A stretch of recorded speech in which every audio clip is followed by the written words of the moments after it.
Victor Dalton moved slowly along the hospital corridor, one hand on the cool rail, the other clutching a small brown envelope with his discharge papers, and he listened to the faint beeping of distant machines, the way a man listens to rain through a window, steady and far away and not his problem anymore. The nurse at the desk smiled in a polite way and said, "You're good to go, Mr. Dalton. The doctor signed off a day early." And he nodded, thanked her softly, and took the elevator down, feeling the gentle sway of the car in his knees and the ache in his chest where the surgeon had fixed what needed fixing. Outside the sliding doors, the air felt wider and cleaner, the afternoon light thin and honest, and the taxi line moved in small half steps until a yellow cab opened like a mouth, and the driver waved him in with a quick, "Where to, sir?" And Victor said his address in a clear tone and settled back, placing his cane across his thighs, looking out at a city that kept on moving, whether a man had a broken heart or a mended one. The cab rolled past a bakery that always smelled of sugar at this hour, past a bus stop where a man in a blue cap slept with his chin on his chest, past a row of young trees tied to stakes like children learning to stand. And Victor let his thoughts stay simple and straight, because simple and straight was how he kept himself steady after a scare. And he thought about his kitchen window and the way morning light made the dust look like snow. And he thought about the chair by the window where he would take his pills with water and maybe a little tea. And he thought about his wife, Lena, and how she used to rest a hand on his shoulder when she crossed behind him. A small touch that had once meant, "I am here." And he told himself not to expect grand scenes or tears or surprises, just a hello and a quiet afternoon nap in his own bed. The cab turned onto their street, and something inside Victor tightened without permission because Lena's sedan sat crooked against the brick driveway, not straight the way she liked it, the nose tipped in, the tail out, as if she had rushed in while looking over her shoulder. And he told himself not to make a story from a parked car. But the knot in his chest did not listen, so he paid the driver, thanked him, and stepped out with the careful balance of a man who knows each step counts after a hospital stay. The front garden was neat, but the porch light was on even though the day still held, and that meant someone had switched it on before sunset, which was not her habit. And the house was quiet, the way a theater is quiet when the curtain has not yet risen. And Victor let the key turn in the lock, and the door swung open on its usual soft hinge. And he stood for a breath at the threshold to listen. Not because he was afraid, he told himself, but because listening had saved him from more than one mistake in his life. The first floor held no smell of food, no radio chatter, no kettle singing, only a faint hum from the fridge and the tick of the living room clock. And upstairs a warm light pulsed under the bedroom door, a warmer tone than the hall bulbs. And he did not call out, "Lena, I'm home," because something in him said that calling out would break whatever truth was waiting, and truth did not like to be chased. Truth liked to be found. He set his small hospital bag by the hall table, placed his palm flat to the wall for balance, and started up the stairs. The wood giving a soft groan under each foot as if the house was trying to warn him or welcome him. He could not tell which, and his breath stayed even because the therapist had taught him to breathe in for 4, out for 4. Useful tools are still tools, even when the world turns strange. The bedroom door was cracked open just enough to show a slice of lamp glow and a sliver of their framed wedding photo reflected in the mirror. And he pushed with 2 fingers, and the door moved a hand's width, then another. And the room opened like a page turned in a book that did not belong to him anymore. And there she was, in the bed they had chosen together 5 years ago, after walking a showroom and laughing about mattresses with names like Cloud and Harmony. And there was a man with her, younger by many years, bare shoulder, a stray bracelet on the nightstand that did not belong to either of them. The sheet twisted, the pillow he used thrown halfway to the floor, and the photo on the nightstand leaned at an odd angle, as if it had tried and failed to look away. Victor did not gasp, did not speak, did not stumble. The world did not explode. It went smaller and sharper. His hearing went thin until the only sounds were the rush of his own breath and the tiny clack of the ceiling fan chain brushing the lamp base each slow turn. And he watched long enough to understand. which is to say long enough to know it was not a mistake, and not a trick, and not a dream. And then he stepped back, because stepping back was the only thing left that belonged to him in that room. The hall felt cooler than it had a moment ago, the staircase steeper, but his hand knew the rail and his feet knew the measure of each step. And he went down the way a careful man goes down after surgery. Heel then toe, heel then toe. And in the entry, he glanced once at the coat rack and saw her scarf draped there. And the smaller mystery clicked into place because the scarf had been missing for a week, and she had said she left it at church, and now it had come home without a word. He opened the front door, and the outside air struck his face and reset something in him. And the taxi he had used before was still waiting halfway down the block because the driver had stopped to check his phone. And Victor lifted a hand, and the driver saw him and eased forward and rolled the passenger window down. "Everything okay, sir?" he asked, not in a nosy way, but the way a man asks a question when the air around someone feels wrong. And Victor said, "Downtown, please," in the same tone he had once used to order coffee, plain and sure. And he climbed in and shut the door softly, as if quiet could keep from shattering what was left. The cab pulled away, and Victor did not look back at the house, because looking back would only make a picture that would stick. And he did not want that picture to live in him. And the city moved outside in smeared colors and brief faces and traffic lights holding and releasing. And he placed his palm on the plastic hospital band around his wrist and felt its cheap ridges like a reminder that he had survived something recently and could survive something again. And he made a list in his head the way he did when fear tried to take the wheel.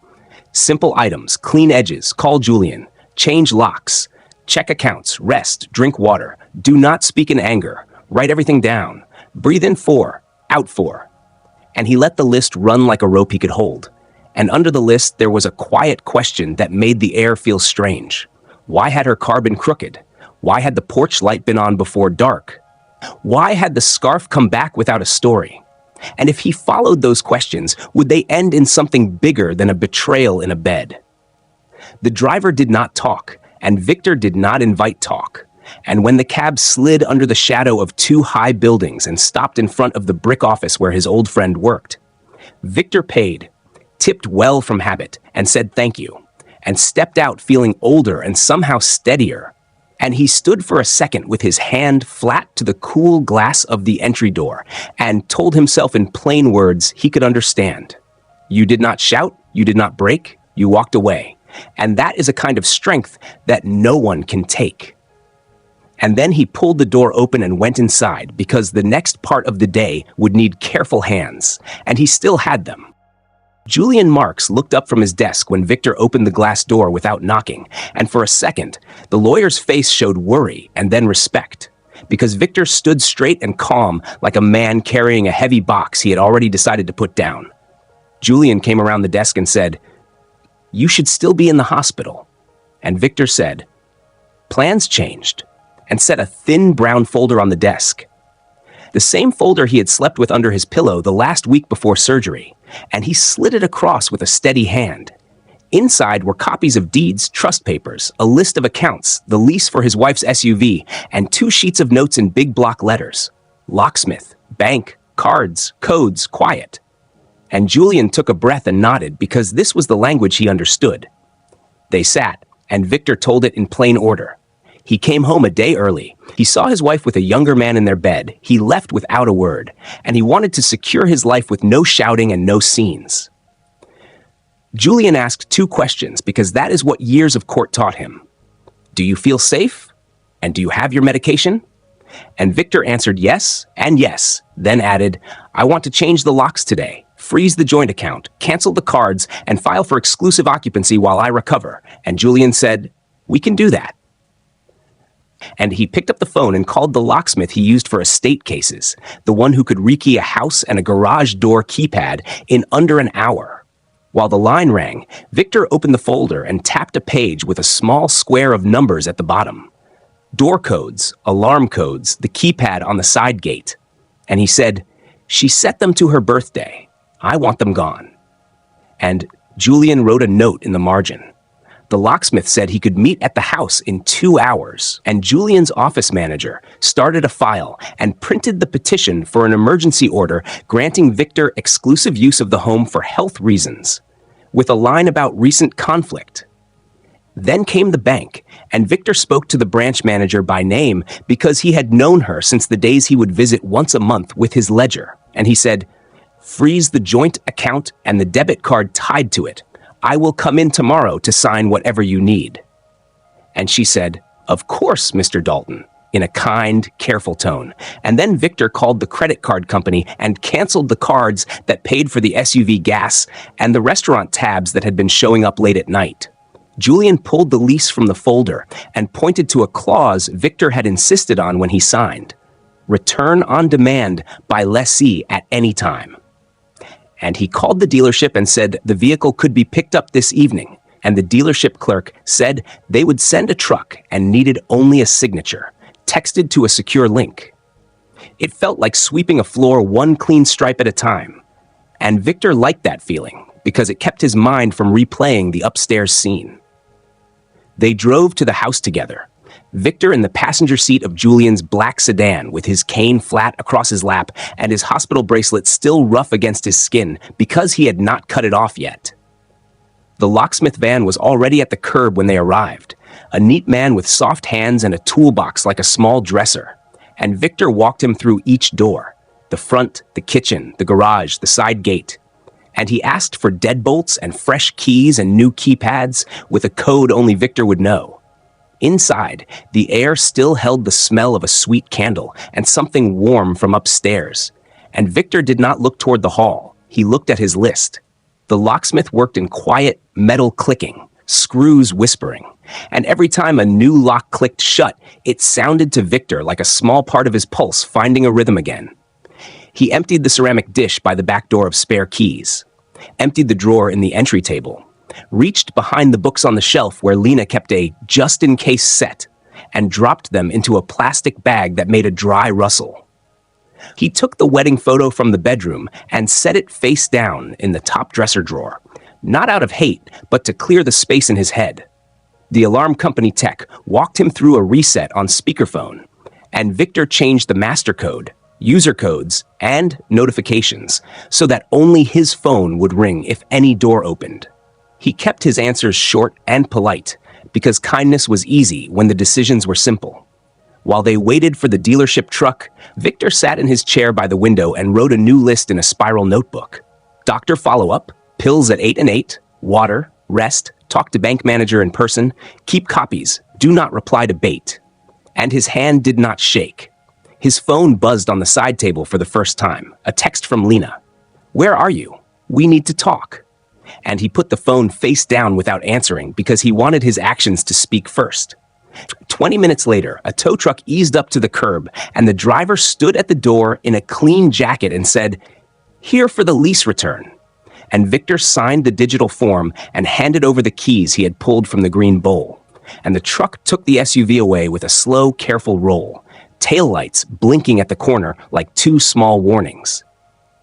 The locksmith finished and handed Victor a small black envelope with 4 new keys and a card with the new keypad codes. And Victor paid him in full and thanked him by name. Julian checked his watch and said the petition had been filed electronically and a judge would see it in the morning. And Victor nodded and felt a quiet relief because paper had started to catch up with pain.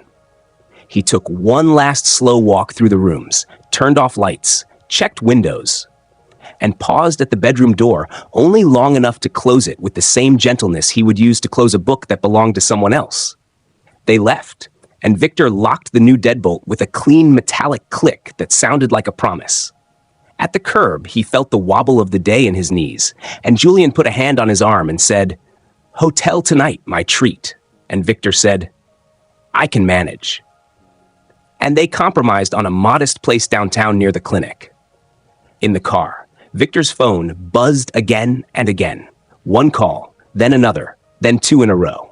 And he looked at the screen long enough to see Lena's name and the numbers, 2 missed calls, changed to 5 missed calls. And he let them stack without reply. At the hotel desk, he asked for a quiet room on a lower floor, and the clerk gave him a key card and a soft voice. In the room, he placed his cane against the dresser, lined his pill bottles in a small square, and called his doctor to say he was resting at a hotel for the night and would keep his follow-up. Then he called the branch manager again and thanked her for being quick, and she said, "You might see decline alerts. Just ignore them and we'll document."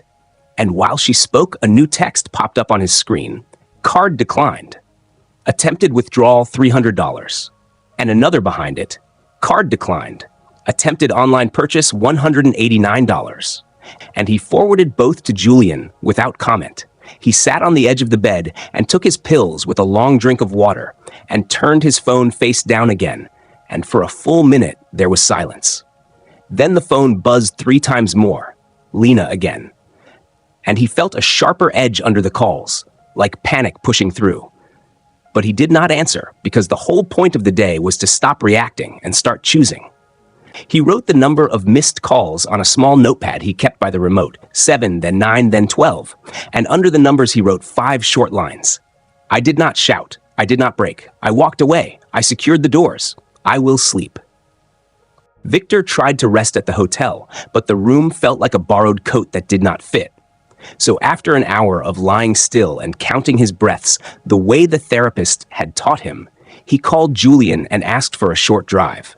Nothing dramatic, just a slow pass by the house to make sure every lock caught and every light was the way he left it. Julian arrived with a quiet nod, and they rode in his black sedan with the radio off. The city sliding by in strips of neon and shadow, and when they turned onto Victor's street, they did not pull to the curb in front of the house. They stopped half a block down and let 2 parked cars and a maple tree hide the view. From there, Victor could see the porch light he had switched to dusk mode glowing steady, the new deadbolt shining with a tiny bright ring under it, and the garage keypad sitting blank and ready like a doorbell that never rang. They waited with coffee cups warming their hands, saying little, listening to the tick of the cooling engine and the far hum of a bus. At first, there was nothing but a cat crossing the sidewalk and a runner with a headlamp bouncing like a small star. And then Lena's sedan turned onto the street, fast, and stopped at the driveway at a sharp angle, wheels grazing the bricks, and a young man climbed out of the passenger side, the same man Victor had seen upstairs. Hair trimmed close, sleeves tight on heavy arms, a smile on his face that looked like it had been put there a second too late. Victor felt the ache in his chest shift, but it was not the surgical pain. It was something older and calmer, the kind a person gets when watching a story and already knowing the ending. Lena walked up the path first, fishing in her purse for keys, her shoulders high and tense even before she reached the door. And the young man trailed her like a bodyguard who did not know what to guard. She slid the old house key into the new deadbolt and tried to turn it, and nothing moved. She pushed and wiggled and tried again, then stepped back and frowned in a way Victor recognized from years of lost remotes and stuck jars.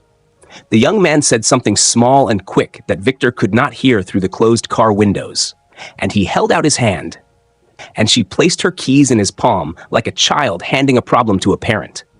He tried too, with a confident twist, and when that failed, he reached into his pocket and pulled out a key. Victor had never seen, a long silver one with a colored cap, and he put it in the lock with a little flourish, like a magician about to do a trick. But the key met the same firm silence because the cylinder was new and would not speak that old language anymore. Lena's shoulders dropped. She knocked once, then again, and then she pounded with the side of her fist and spoke his name in a loud, brittle voice that carried down the quiet street. "Victor, open up. This is childish." And Victor watched through the glass, steady and still, and took one careful sip of coffee because he did not want his hands to shake. The young man stepped off the porch and moved to the garage and tried the keypad with quick fingers, tapping in 4 digits. Then 4 more, then something longer, looking at his phone between attempts as if the code might be texting itself to him. But Victor had already changed everything and removed every old code, and the panel blinked red and stayed red. In the car, Julian said softly, "You don't have to watch."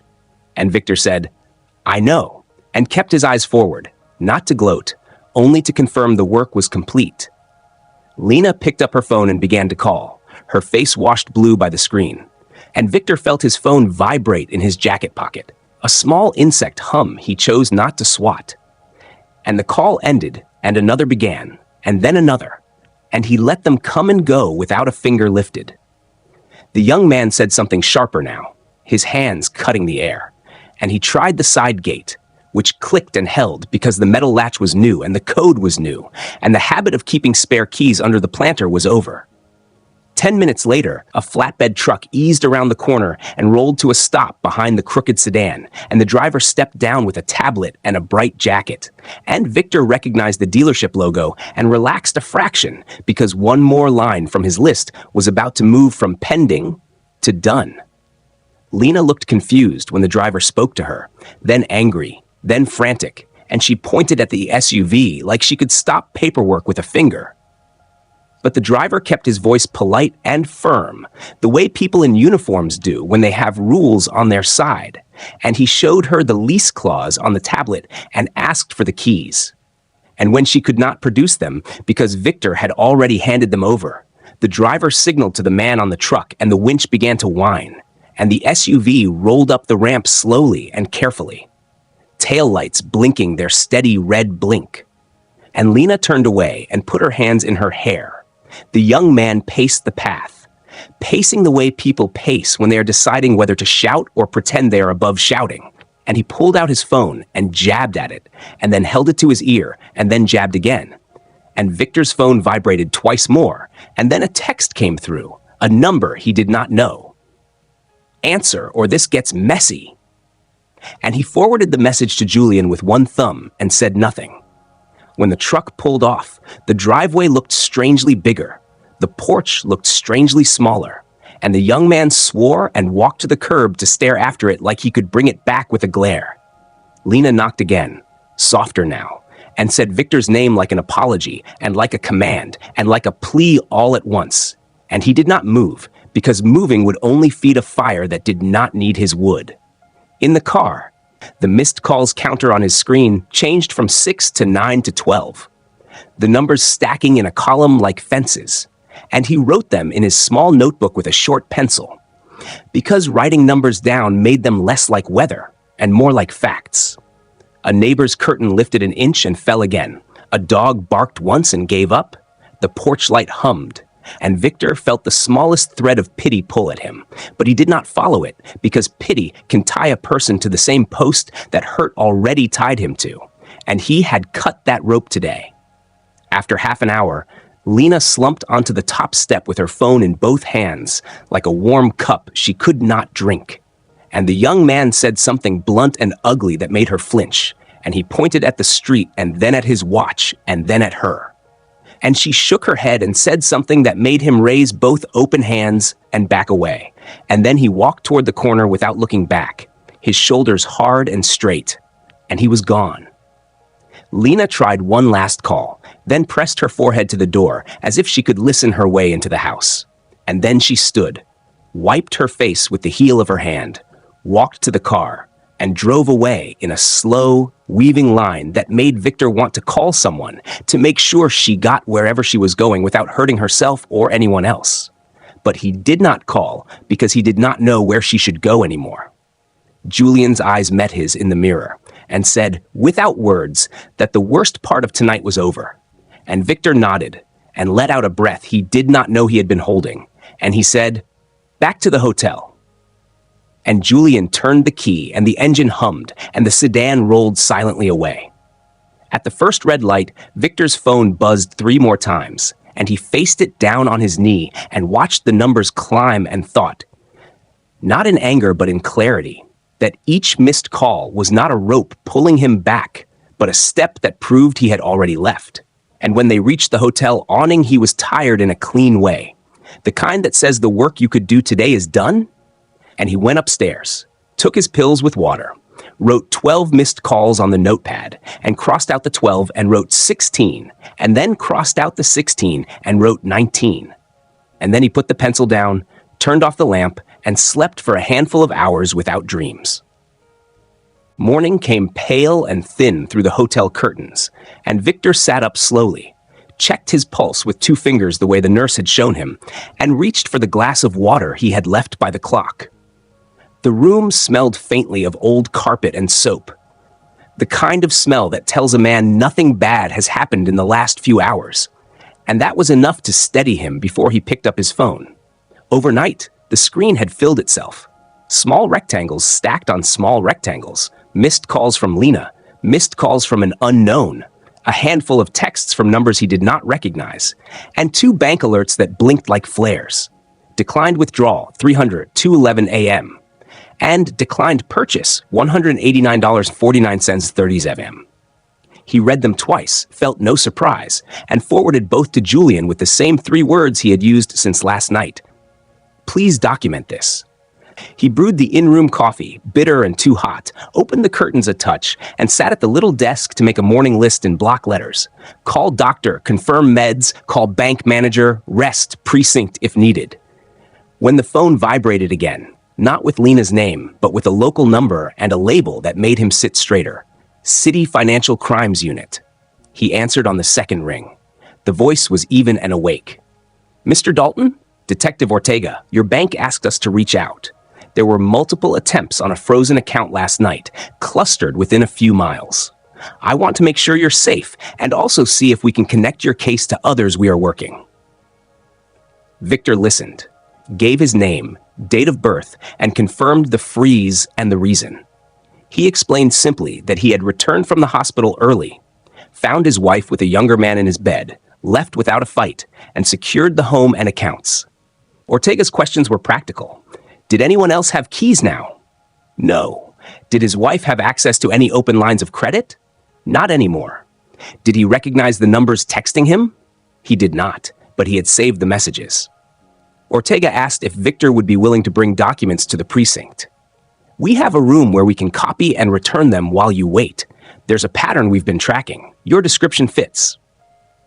Victor thought of the narrow look on the young man's face at the porch, the quick hands on the keypad, the text that said, "Answer, or this gets messy."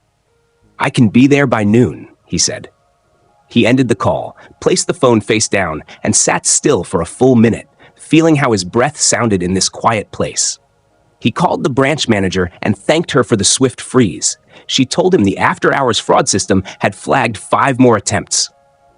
$480 at a check-cashing chain at 7:12 p.m., $280 at a corner ATM at 7:34, a $62 gas station run at 8:02, and 2 $1 authorizations that looked like tests. "We'll send you a full log," she said. "I also notified law enforcement." Victor said good, wrote noon precinct on his list, and set his pills in a line by the water glass. At 10:15 a.m., his phone buzzed again. A new text from Lena. "Please answer. It's serious." Then another, seconds later. "They took my purse. I can't find my car card. Please." He did not reply.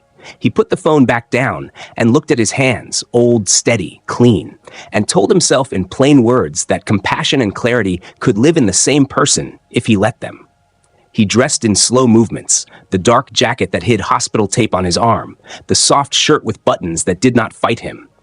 And he took the elevator to the lobby, nodded to the clerk, and stepped out into a day that felt cooler than the calendar said. He walked to the curb to feel his balance, and then called a cab. The ride to the precinct was short and quiet. Inside, Detective Ortega met him at the front desk, mid-40s, tidy, the kind of man who listened as if listening was work and not a pause between words. He led Victor to a small interview room with a table, 2 chairs, and a humming copy machine in the corner. "We'll be quick," Ortega said. "I know you're recovering." Victor slid the brown folder onto the table and opened it with the same care he had used last night. Trust documents, the lease with the return-on-demand clause, the list of codes and changes, printed alerts from the bank app, and screenshots of the texts. Ortega looked first at the texts, then at the time stamps on the bank alerts, then at a sheet Victor had filled with names, numbers, and small notes like fence repair, Venmo thanks, from her phone, and storage unit reference in a receipt. Ortega nodded and turned his laptop to show a grid of photos, grainy ATM stills, the side profile of a man in a cap at a counter, a woman in large sunglasses in a strip mall hallway, a rental storage corridor with orange doors. He tapped the screen on a frame that made Victor's stomach go cold.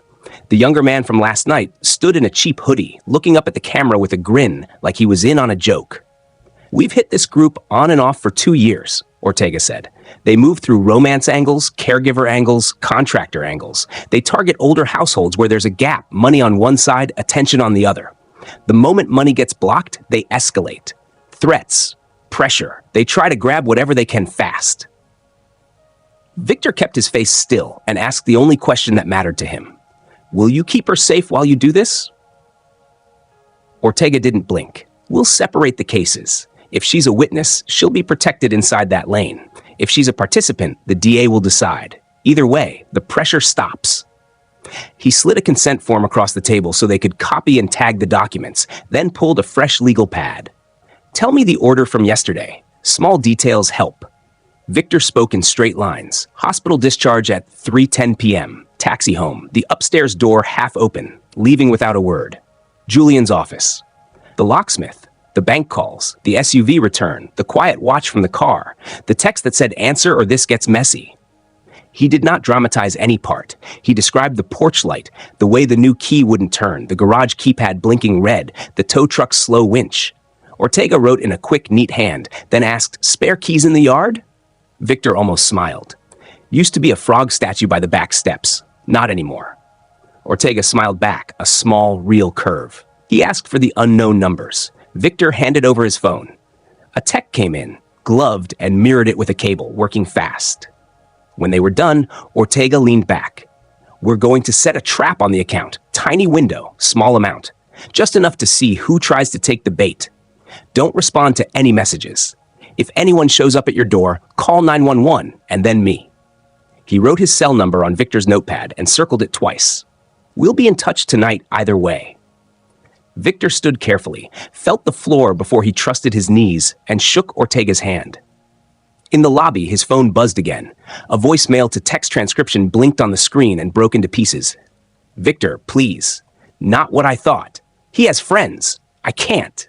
And then another missed call stacked on top of it. He let them sit. He stepped out into the street, put on his sunglasses though the sun was thin, and walked the slow distance to the corner where the cab line waited. He felt tired, but not scattered.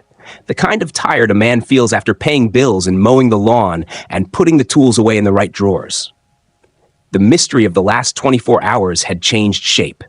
It was not just a marriage cracked open in a bedroom. It was a larger hand moving behind the curtain. And he had decided, in a simple, old-fashioned way, to let people who knew how to pull on that hand sleeve do their work. Back at the hotel, he poured the last of the bitter coffee into a paper cup, took his afternoon pills, and wrote a fresh line on his list. No scenes, no replies. Wait for Ortega. His phone lay face down. He turned it over once, only once, to check the time and counted the missed calls without touching the screen. 21. He wrote the number in his notebook and underlined it so he wouldn't forget. There was a story moving outside his door and another story moving inside his ribcage. And the one inside was the only one he could fully control. Victor spent the afternoon back at the hotel the way a man sits in a waiting room he built himself. Everything arranged, nothing wasted, the phone face down on the table while he checked his pill times against the little card the nurse had given him and underlined the words, "No scenes," in his notebook. At 3 o'clock, Detective Ortega called to say the trap was live. A small window, a small amount, watch your alerts. Do not respond to any messages. And Victor said he understood and repeated the plan aloud because saying a thing out loud can make it strong. He poured water, took the next dose, and tried the chair by the window for half an hour, counting the slow traffic below and the pigeons that treated the ledge like a train platform. But the silence inside his chest kept turning to the porch image from the night before. So he stood, walked the room twice with his cane, and then sat again, doing nothing more difficult than breathing in 4 and out 4 the way the therapist had taught him. At 4:12 p.m., the first alert lit his phone like a match in a dark pocket. Authorization attempt, $82.17, corner ATM, allowed per watch. Victor stared at the words and felt the tiny metallic taste of adrenaline, but did not move his fingers. A second alert stacked 2 minutes later. Authorization attempt, $19 gas station, allowed per watch, and then a third larger at $427. Withdrawal attempt, $480, check cashing chain, allowed per watch. He didn't answer, didn't call, didn't rise. He only forwarded the 3 alerts to Ortega with the single word they had agreed on, active, and put the phone back down. 10 quiet minutes passed, and then Ortega's name filled the screen. Units moving. Keep still. Victor placed the phone on top of his notebook like a paperweight and looked at the cheap curtains as if they could tell him how far a patrol car could roll in 3 minutes. A new text broke across the glass at 4:41 from an unknown number he had seen once the night before. Answer, or this gets messy. And he pushed it to Ortega again and wrote the time next to it, because writing had become the way he kept the wildness in a straight line. At 4:56, the bank sent a different kind of message. Window closed. All further attempts declined. And Victor exhaled the way a man exhales when a ladder finally touches the ground. At 5:09, Ortega rang. We stopped a man outside the check cashing place with your wife's card and a bag of IDs from other people's mail. Same face as our camera stills. He's in cuffs. We're rolling to a storage unit listed in his rental records. Victor said, good, because that was the right word, and asked the only question that sat heavy in his throat. Is she with him? Ortega answered, no, but a clerk says he wasn't working alone. The room went quiet in a new way, the kind that has a small engine of worry humming inside it. And Victor sat down because he was suddenly aware of the slope of his pulse. 3 more calls came from Lena in quick steps, the number under her name leaning into double digits. And he let them stack untouched because panic cannot force a door that patience has locked. At 5:37, a new kind of text slid in, the automated kind from the storage facility. He recognized the branding from paper mail. Unit accessed, followed 2 minutes later by unit locked by management, law enforcement request. And then Ortega again. We found handbags, jewelry trays, a tub of mail, 4 phones, and a notebook with names and notes. He's not a handyman. He's part of a ring. Victor felt the tiredness of years and the small, hard pride of a person whose neat folder had found good hands. He boiled the in-room kettle for tea, sipped too hot, and heard his phone vibrate across the tabletop with that tiny insect skitter that makes the skin want to flinch. But he did not touch it. At 6:10, the screen lit with a voicemail to text from Lena that came through in broken lines. They followed me. Purse gone. He said he knows where we live. Please pick up. And Victor closed his eyes and pressed the heel of his hand to the bridge of his nose because pity is real and so is history. And he said, in a soft voice only the empty room could hear, safety is not the same as returning. And then he texted Ortega the voicemail with only the word forwarded. The detective's reply came fast. We'll try to reach her. Do not engage. Dusk gathered, the kind of light that folds the edges of buildings into soft shapes. And Victor dressed his worry by doing small, useful things. He lined up his pills for 8 o'clock. He checked the judge's calendar note Julian had forwarded for the morning hearing on exclusive occupancy. He put his cane by the door where he could reach it without bending. And then he sat with the lamp on and the remote in his hand. Not to watch anything, just to hold something steady. At 7:04, another bank alert thudded onto the screen. Someone had tried to use the frozen joint card at a grocery self-checkout across town. Decline recorded, camera tag requested. And Victor wrote 7:04 beneath 4:27, the way a man catalogs thunder. At 7:22, Ortega called with wind in the background and the calm of motion in his voice. We have 2 more in custody at the storage unit. The book has your address with a line that says, wife easy, husband out. Your wife is not listed as a member. That helps. Victor thanked him and asked again, steady and small, will you keep her safe while you do this? And Ortega said, we're trying to bring her in now to get a statement and to stop the pressure. And then Victor heard the quick change in a cop's voice when a plan turns a corner. Stand by. And the line clicked. It was full dark now, and the city changed its sound. Tires hissing on damp pavement, a distant siren not for him. And Victor lifted the phone because the vibration would not stop, and the number under Lena's name had climbed to 39. He turned the screen over and watched 39 become 42, then 44, Not with anger, not with glee, but with the strange calm of a man watching rain fill a barrel he has no use for anymore. At 8:58, Ortega texted, "No preface, just facts. She's here. Walked into the precinct with a friend. Says she's scared and will talk. Not in cuffs. Not charged. We'll keep her separate." Victor's chest loosened without permission. He sat very still with the phone in his lap and felt what relief feels like when it has no ribbon on it, only air. At 9:02, the phone began to dance across the table. One more call from Lena, the number ticking to 47 as the ring climbed and fell. Climbed and fell. The screen white with her name like a small lighthouse. And Victor let it ring all the way through because closure does not need an audience. And when the sound stopped, he looked at the quiet glass and he spoke a clean sentence he could live with. "I will give my statement in the morning." And he typed that to Ortega and added, "Please make sure she has counsel." And then he powered the phone down to end the night's tug. The room did not change. The carpet still smelled like soap. The cheap curtains still hung like quiet stage drapes. But the air felt different, as if someone had opened a window he had not noticed before.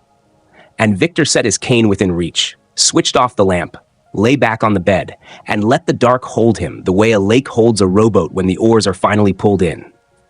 Victor woke to a quiet morning and the plain relief of a phone that stayed dark because he had chosen to keep it off through the night, and he took his pills with water.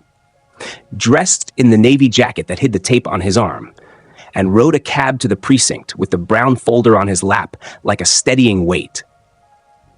Detective Ortega met him at the door with a nod that said the night had been long but useful, and led him to the same small room with the humming copier, where Victor laid out documents in simple order: bank alerts, screenshots, a list of dates and times, the lease clause for the SUV, the printout of keypad changes, and answered questions one by one, never rushing, never guessing, the way a careful man keeps the road straight.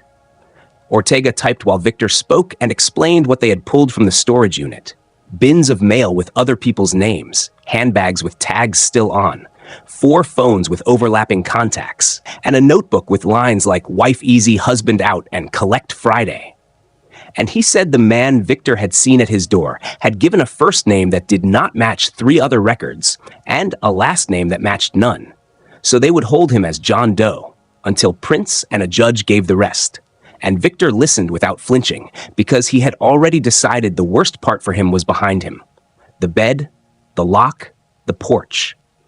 Ortega said they had reached Lena just before midnight when she arrived at the precinct with a friend from the university where she worked part-time, shaken and ready to talk, and that she had described the handyman as someone she met after a small repair on a fence, a man who became a friend, then a secret, then a pressure, and that when the money froze, he changed tone and asked for house codes in the deed and said he had friends who collect. And Victor felt a slow, dull ache at the center of his chest that was not medical, just human. And he said the one thing he had promised himself he would say if asked what he wanted for her: keep her safe enough to tell the truth, and then let the papers do what they do. Ortega nodded, slid a consent form across the table so they could image the rest of the folder, and asked Victor to repeat the order of the last 2 days for the record, from the hospital discharge to the locksmith, to the tow truck, to the 47th missed call. And Victor did so in clean lines. And when it was done, Ortega stood and shook his hand in the plain way men do when a thing is simple and serious at once.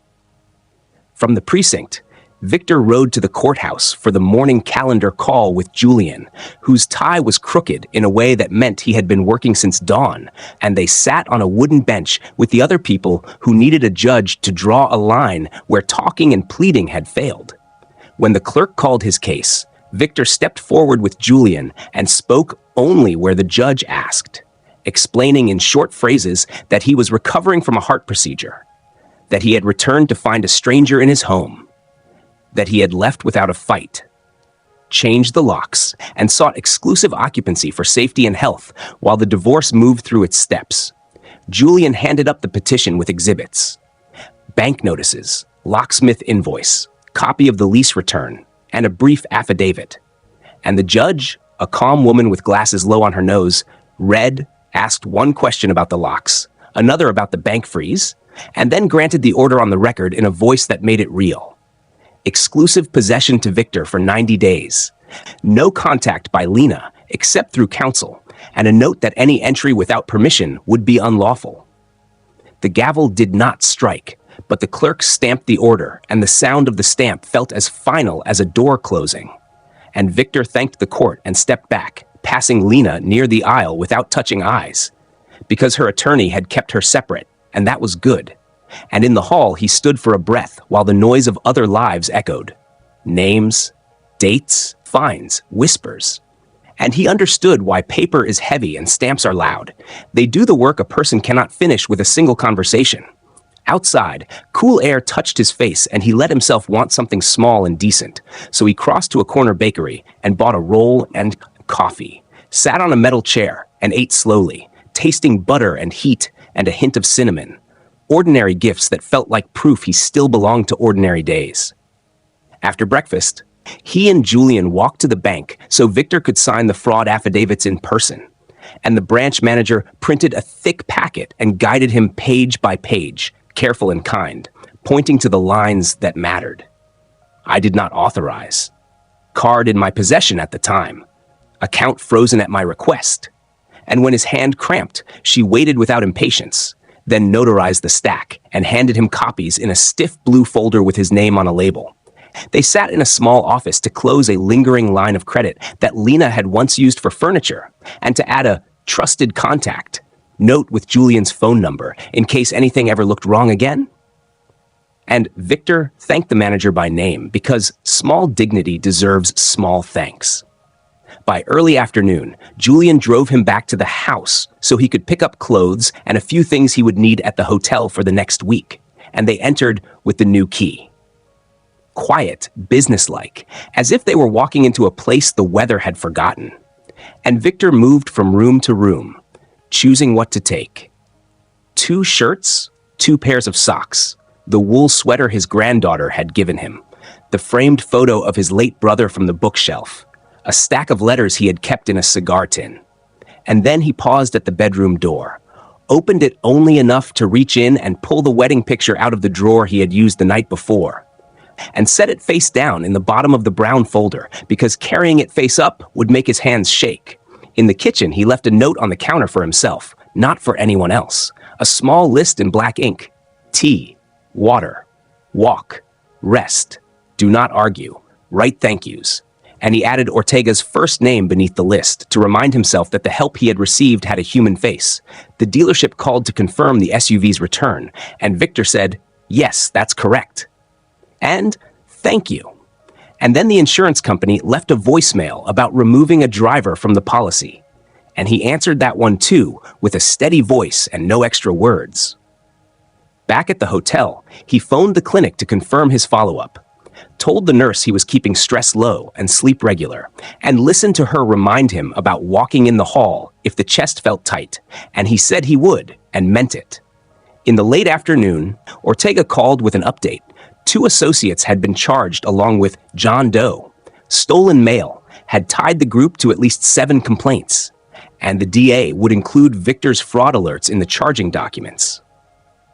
And Victor asked, because he could not stop being himself, whether Lena had a lawyer in the room, and Ortega said yes. A public defender had sat with her for the interview, and that she would not be charged for the ring's work because the notebook painted her as a door, not a hand. Victor said, all right, and felt a quiet that was not victory and not defeat. Just the kind that follows a storm when gutters still tick and sidewalks hold small rivers that know where to go. At sunset, he took a slow walk down the hotel corridor with his cane, counted 10 doors to the fire stairs, turned, counted back, and felt his breath settle like a blanket pulled smooth. He returned to the room, wrote 3 short notes, one to Ortega, one to the branch manager, one to Julian. Simple thanks, no speeches, and left them in stamped envelopes by his bag for the morning mail. He powered his phone back on for a minute to check the time and saw one new text from Lena's attorney. All contact through counsel only. Client will cooperate. He replied with the same line from the court order and then switched the phone back off, not in anger, but in maintenance of his peace. He made tea, turned the chair to face the window, and let the city glow rise like a tide against the glass. And he told himself in plain words he could trust that consequences were moving now on rails he did not need to push, and that his job, his only job, was to keep his heart steady, keep his steps safe, and keep his words few.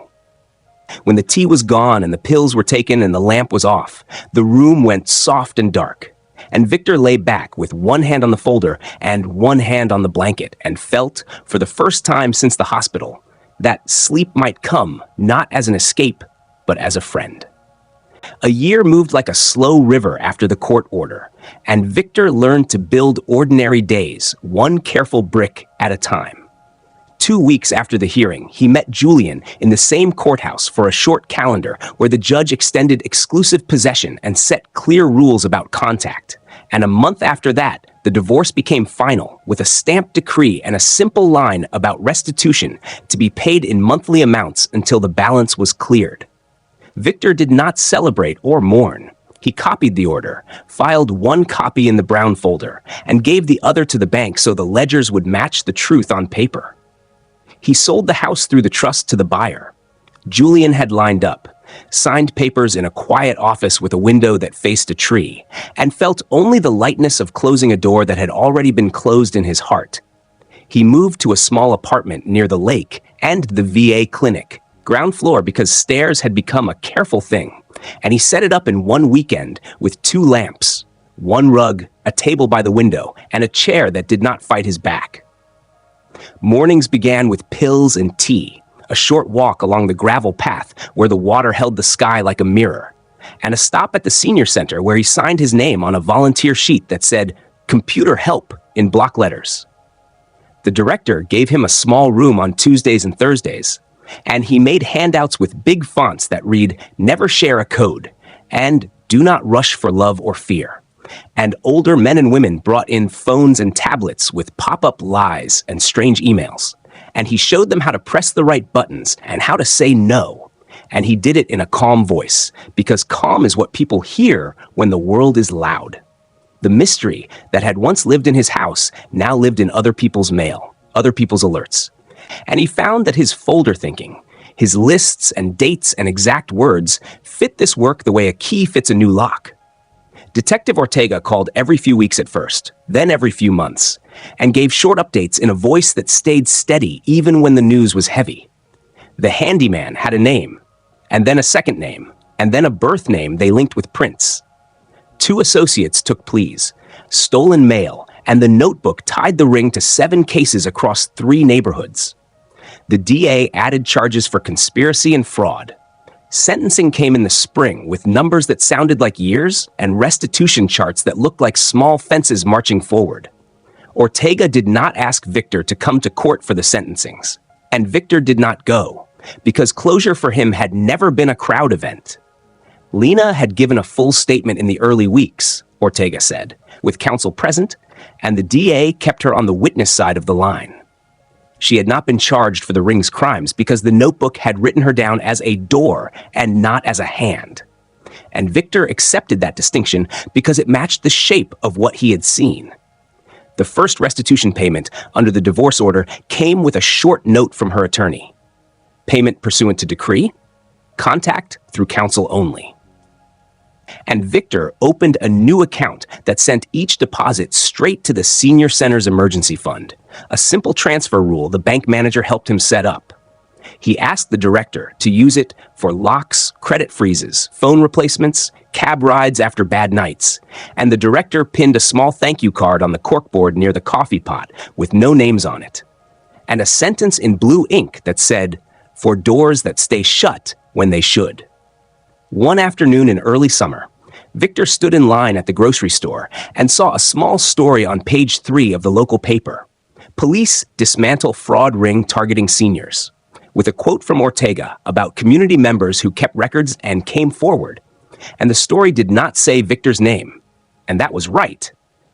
But he bought the paper anyway and cut out the piece and slipped it into the back of the brown folder behind the divorce decree and the bank affidavits because it belonged to the same stack of quiet work.